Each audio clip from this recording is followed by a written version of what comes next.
इकाई 6 सुबह।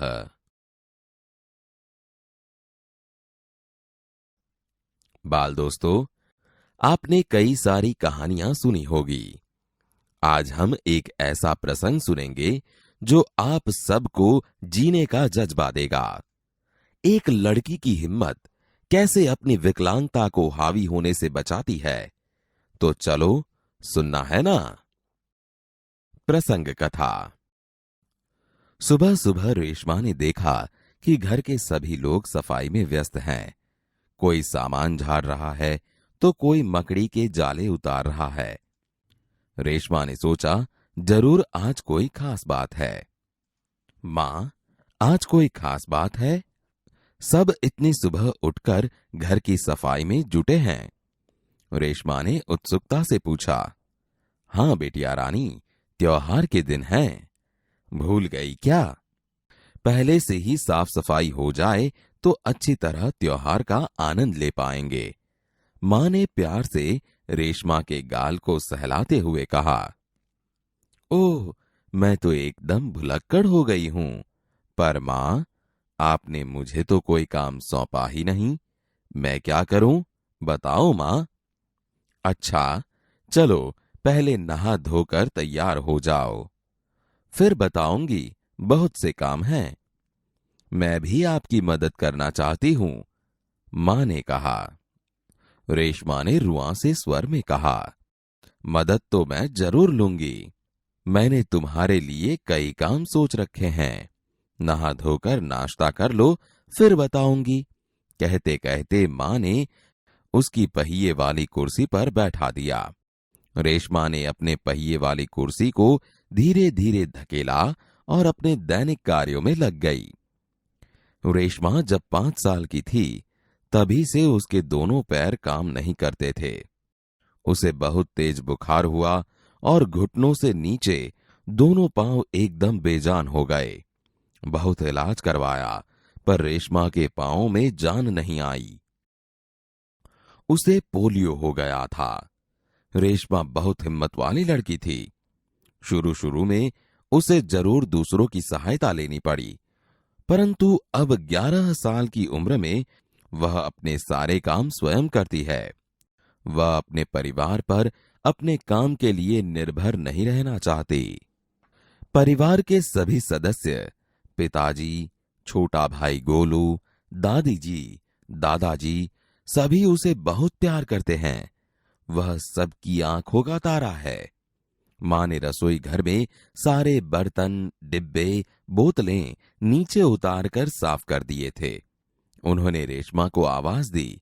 रेशु, अगर तुमने नाश्ता कर लिया हो तो काम में मेरा हाथ बटाओ। हाँ मां, मैंने नाश्ता कर लिया। दूध का मेवे वाला दलिया बहुत अच्छा बना है। मां, मैं हाथ धोकर अभी आती हूं। रेशमा अपनी कुर्सी को धकेलते हुए रसोई घर में पहुंची। रेशमा मां को बर्तन डिब्बों पर लेबल लगा लगाकर पकड़ाती गई और मां उन्हें व्यवस्थित ढंग से सजाती गई। रसोई घर फिर से चमचमाने लगा। पिताजी दफ्तर चले गए। मां को लड्डू बनाने के लिए कुछ जरूरी सामान चाहिए था।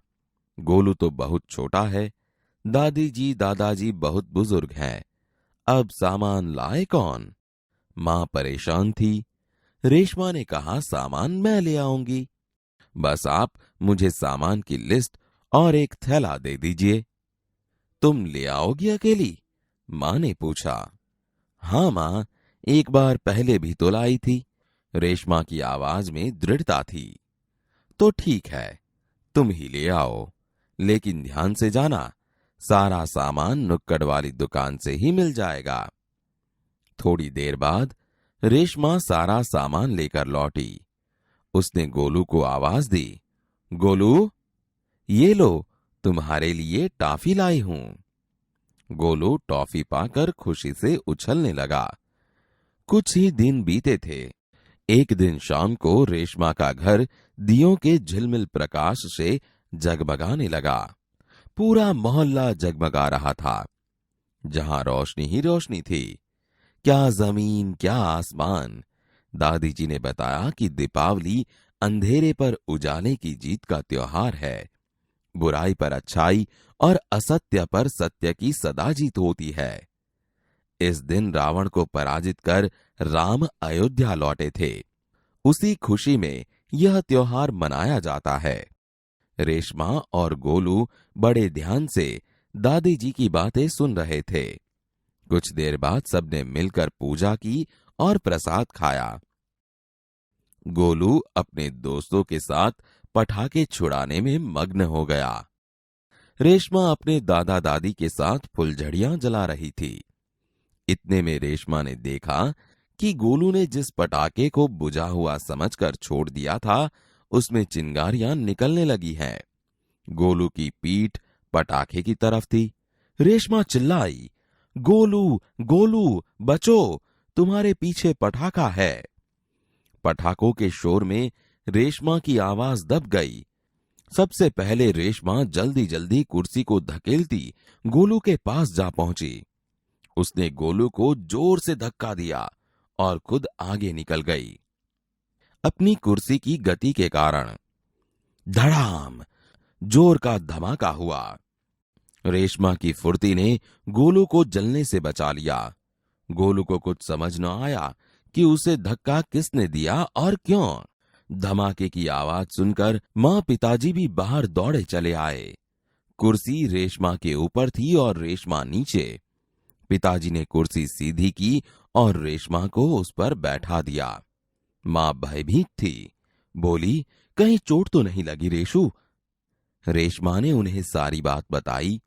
सबने रेशमा की पीठ थपथपाई। गोलू रेशमा के पास आकर नाटकीय ढंग से बोला, दीदी, आज तो आपने मेरी जान बचा ली। आपका यह धमाकेदार धक्का मुझे हमेशा याद रहेगा। सभी लोग खिलखिलाकर हंस पड़े। रेशमा की शारीरिक कमी उसके इरादों में कभी बाधा नहीं बनी। वह आज भी उतनी ही जिंदा दिल और परिश्रम से अपना जीवन जी रही है। उसकी हर सुबह नई सुबह होती है। वह हर सुबह अपने काम में नए इरादे से जुट जाती है।